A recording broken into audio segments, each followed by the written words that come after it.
San Diego, California. November 6th, 2000. A quiet apartment suddenly turned into the scene of one of the most shocking poisonings in modern American history. Greg DeVillers, just 26 years old, married for less than a year, was found lifeless in his bed. Scattered all around his body were red rose petals, like a scene straight out of American Beauty. But this wasn't romance. It was a deadly message. At first, Greg's death looked like suicide. But within days, doubts began to surface. How could a man described by friends as full of energy and life suddenly choose such an end? And more importantly, why did his blood test positive for fentanyl, a powerful painkiller almost never seen outside of operating rooms? When investigators dug deeper, all eyes turned to one person: Kristin Rossum, Greg's newlywed wife. Kristin was far from ordinary. At just 25, she was already a respected toxicologist, celebrated as the angel of death in the lab. Young, beautiful, intelligent. On the surface, her life seemed perfect. But beneath that facade lay dangerous secrets. Kristin was a former drug addict, entangled in an affair with her married boss. And now, she was at the center of a poisoning case that would captivate the entire nation. This wasn't just the tragedy of one family. It was a story of greed, betrayal, and the intoxicating poison of love. To understand how it all unraveled, we need to go back to Kristin Rossum's past. She was born in Memphis, Tennessee, though her childhood didn't stay there long. Her family later moved to Claremont, California, a quiet town just half an hour from Los Angeles. Claremont was known as the perfect place to raise children. Safe streets, strong schools. Exactly the kind of setting the Rossum family wanted. Her father was a university professor.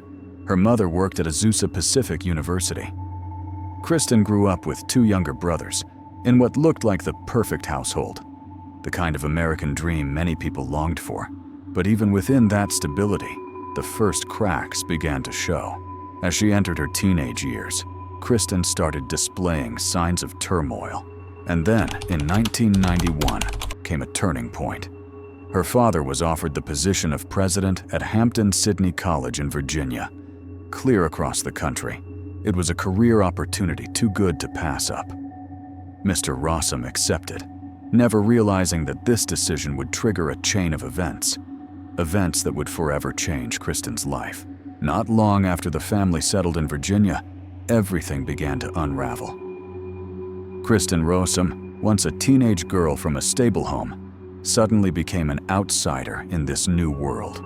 Her parents enrolled her at St. Catherine's, an all-girls school, and it was there that the cracks deepened. At an age when most kids were worried about grades, Kristin turned to alcohol and cigarettes. But her rebellion didn't stop there. By 1991, at just 16, she experimented with hard, dangerous drugs, the kind that can steal a life after only a few tries. And, as many feared, Kristin spiraled straight into addiction. For the next 2 years, drugs consumed her completely.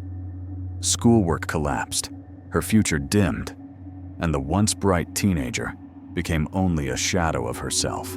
By 1994, Kristin returned to California and enrolled at the University of Redlands. At 18, legal and free, it should have been a fresh start. But for someone already deeply addicted, freedom only meant falling further.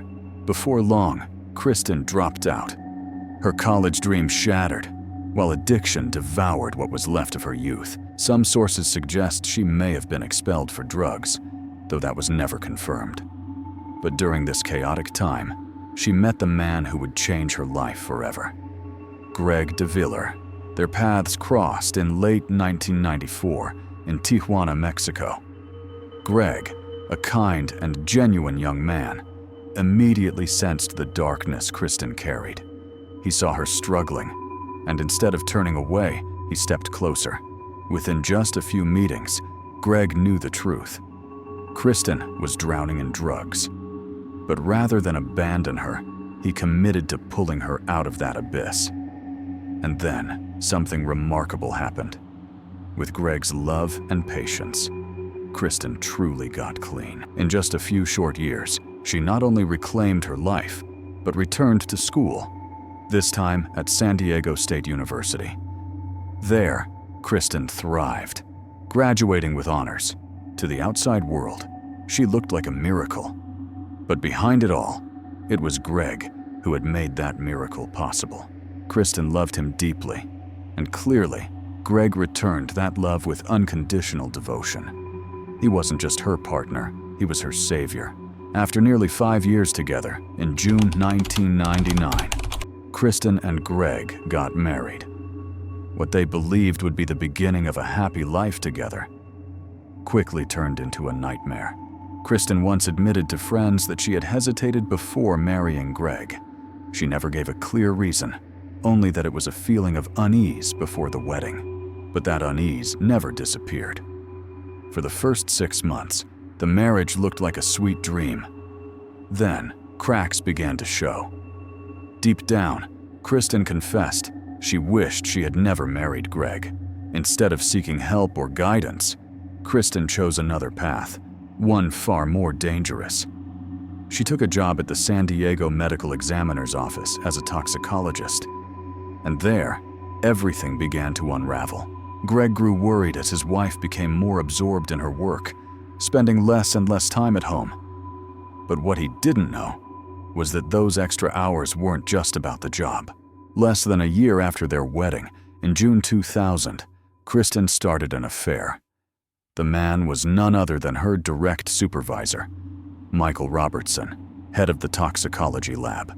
Kristin confessed the affair to Greg almost immediately after it began. A baffling decision, because she didn't leave Michael, and she didn't leave Greg either.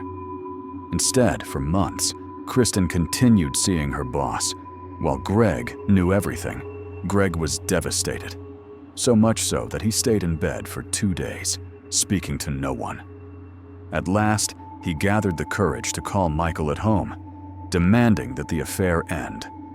But Michael refused, and the affair went on. By October 2000, the marriage was hanging by a thread. Worse still, Kristin slipped back into drugs, destroying 5 years of sobriety. In early November, Greg had had enough. He told her that unless she quit her job at the medical examiner's office and ended the affair, he would report both the infidelity and the drug use to her superiors. Kristin was stunned. She didn't want to lose Greg completely, but she couldn't give up Michael either. And above all, she refused to walk away from her toxicology career, a job that gave her both authority and access to lethal substances. Kristin was cornered, and it was then that the true tragedy began to take shape. November 2000. Kristin's future suddenly seemed clearer, as if all her problems had disappeared. At 9:15 p.m. on November 6th, she dialed 911 in panic. Her husband, Greg, was lying unconscious on the floor, not moving. Kristin insisted to the dispatcher that Greg had taken his own life. The 911 operator walked her through CPR, but nothing worked. Greg never woke up. By the time paramedics arrived, he was pronounced dead. Their marriage had lasted just 17 months. Brief, but it was everything Greg had been waiting for his whole life. Kristin told investigators that in recent days, Greg had seemed tired, sluggish, maybe from the stress of a failing marriage, or perhaps just a side effect of cold medicine. That night, she said, she had been in the shower. When she stepped out, the scene stopped her cold. Greg was lying motionless on the floor, red rose petals scattered around him, clutching their wedding photo in his hands. Police searched the scene and found torn pages from Kristin's diary nearby. No one knew what they said, or why Greg had them. The setting looked like something staged straight out of American Beauty. Yet, at first, investigators believed it was nothing more than suicide. At the start, Kristin told police that Greg had been perfectly fine that evening. But then her story shifted. She said he might have taken cough syrup. Later, at the hospital, Kristin told a nurse Greg could have ingested oxycodone, a drug no one knew how he obtained or why he would take it. Eventually, she even suggested Greg may have overdosed.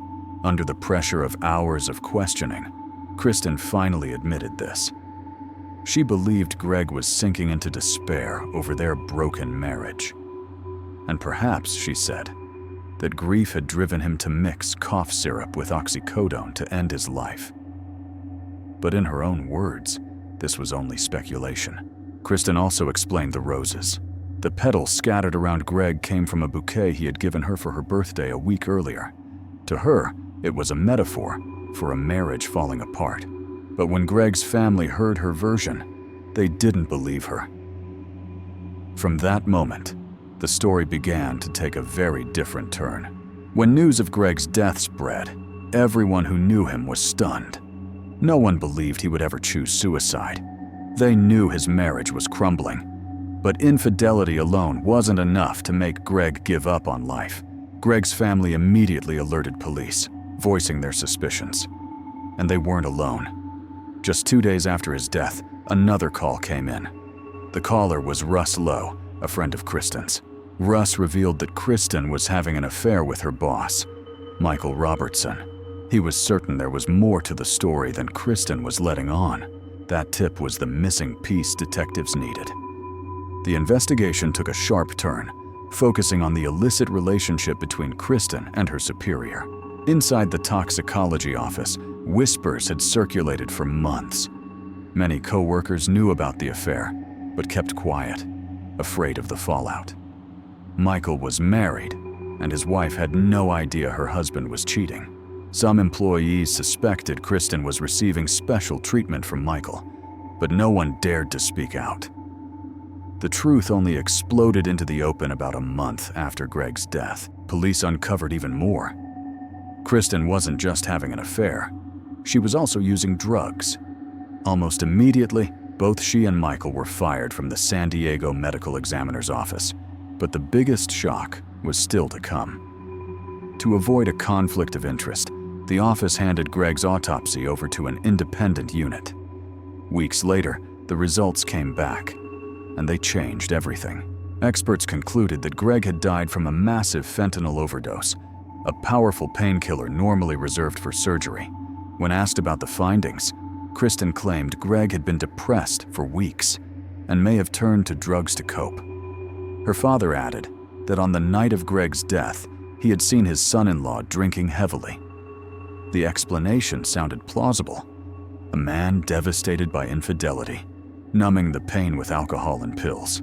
But Greg's family refused to accept it.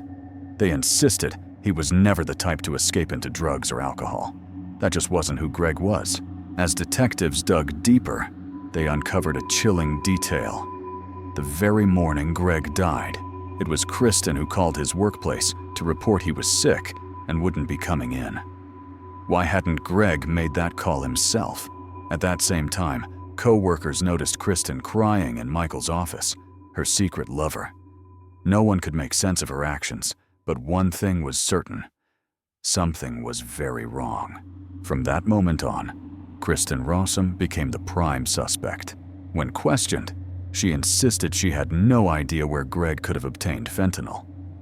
But the truth was, as a toxicologist, Kristin had access to the very chemical that killed her husband. Investigators also discovered that Greg had once threatened to expose her affair and drug use if she didn't quit her job. Those details were enough for police to believe Kristin was responsible for Greg's death. On June 25, 2001, she was formally charged with murder, but the story didn't end there. When Kristin went to trial, her parents had to mortgage their home to cover her $1.25 million bail, a price so steep it left them unable to hire private attorneys. Kristin had no choice but to rely on public defenders. At trial, Kristin painted her version of events. Greg had stayed home sick. That morning, she claimed, he was sluggish, slurring his words, so she called his workplace on his behalf. By noon, she returned to cook him soup before going back to the office. That evening around 7, she came home again and found Greg looking somewhat better, though still weak. She said she showered, rested, until tragedy struck. Stepping out of the bathroom, Kristin claimed she found Greg collapsed on the floor, clutching their wedding photo, rose petals scattered around him. But prosecutors told a very different story. According to them, 90% of Kristin's testimony was fabricated. Their investigation traced the beginning of it all back to November 2nd, 4 days before Greg died.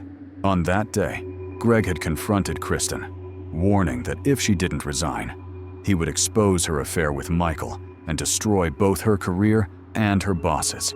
From that moment, prosecutors argued, Kristin began plotting her husband's murder. She secretly took fentanyl and staged the scene to look like a suicide. Phone records showed Kristin had been in frequent contact with Michael just hours before Greg's death, fueling public suspicion that he may have been involved, even though he was never charged. But the most damning detail came from the roses. Kristin explained they came from a flower Greg had given her for her birthday. Yet CCTV footage shattered her story. At 12:42 p.m. on the day Greg died, Kristin was caught buying a single rose at a grocery store.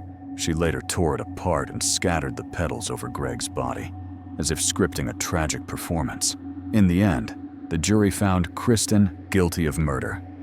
Michael walked free. Kristin Rossum was sentenced to life in prison without parole, along with a $10,000 fine. 4 years later, in 2006, Kristin was back in court. Greg's family filed a wrongful death lawsuit, and the jury ordered her to pay $100 million in damages. San Diego County later added another $1.5 million fine. Even though a judge eventually reduced the total, Kristin was still left owing about $14.5 million, a debt she could never repay. It meant only one thing. She would spend the rest of her life working behind bars. But one mystery was never solved. How exactly did Kristin poison Greg? She claimed she had gone home that day to make him soup. If true, it's possible the poison was slipped into the bowl. Yet there was one problem. Fentanyl acts almost instantly. Within minutes, it can leave a victim unconscious. And Greg remained alert until nearly 9 p.m. Investigators believed Kristin may have administered the drug some other way, right before taking her evening shower, then staged the crime scene. The truth may never be known. Kristin has never confessed. She continues to proclaim her innocence, even though every appeal has been denied. Today, she remains in prison, almost certain to die behind bars. Greg's family, however, did not stop there. Their civil suit wasn't about the money. It was about preventing Kristin from ever profiting off her crime. They knew that in the world of entertainment, there are always producers willing to pay millions to turn tragedy into a movie. The family wanted to make sure Kristin would never earn a cent from Greg's death. At first, they sought $50 million, but the jury decided her lies and betrayal were worth far more. The award was raised to $100 million. Controversial or not, the verdict sent a clear message. Justice would not let Kristin Rossum walk away unpunished. Even if one day she were to step outside those prison walls, her life would remain nothing more than a shadow of what it once was. A grim reminder of the pain she caused Greg's family. The legal system had done its part, exposing the truth and ensuring Kristin paid the price. But the harshest truth is this: nothing could ever bring Greg back. For his family, the wound will never heal. Perhaps the only comfort lies in knowing Kristin will spend the rest of her life consumed by regret and despair. But one question still echoes to this day. Will we ever truly know the whole truth about Greg DeVilliers' death? Share your thoughts in the comments. And if you want to uncover more haunting true crime cases, don't forget to like, subscribe, and hit the notification bell so you never miss an episode.